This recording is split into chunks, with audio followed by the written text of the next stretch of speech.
అందరికి నమస్కారం. నేను అరవ శ్రీధర్, రైల్వేకోట జనసేన పార్టీ ఎమ్మెల్యేగా ఉన్నాను.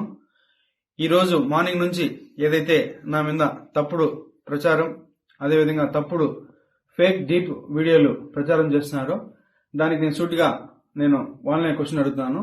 నేను 2021 నుంచి సర్పంచ్ గా 3 years కంటిన్యూగా సర్పంచ్ గా పనిచేశాను. సర్పంచ్ గా పనిచేసేటప్పుడు నా విలేజ్ లో కావచ్చు, లేకపోతే పక్క పంచాయతీలు కావచ్చు, మండలంలో కావచ్చు, ఏ రోజైనా శ్రీధర్ ఇలాంటి తప్పులు చేస్తాడు, శ్రీధర్ పలానా తప్పులు చేస్తాడు, తప్పుడు వ్యక్తి అని నిరూపించండి.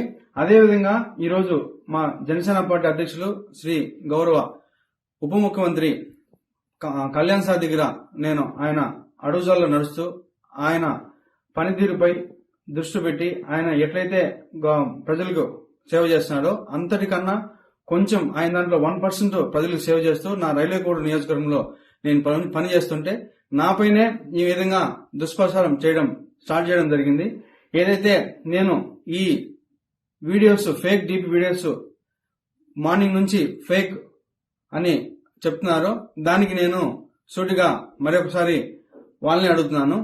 ఈ 1.5 year నుంచి నేను చేశా అంటున్నారు కదా, నేను లాస్ట్ 6 months నుంచి నన్ను ఇట్లే హరాస్మెంట్ చేస్తా ఉంటే మా అమ్మ వెళ్ళి పోయి పోలీస్ కంప్లైంట్ కూడా ఇచ్చింది. కావున దానికి కూడా మళ్ళీ కూడా నేను దీని వెనక ఎవరున్నారు, ఎవరైతే ఈ వాంటెడ్ గా చేస్తున్నారో కూడా నేను చట్టపరంగా కోర్టు నుంచే ఎట్లయితే దానికి తగిన చర్యలు తీసుకోవాలో అదేవిధంగా చర్యలు తీసుకొని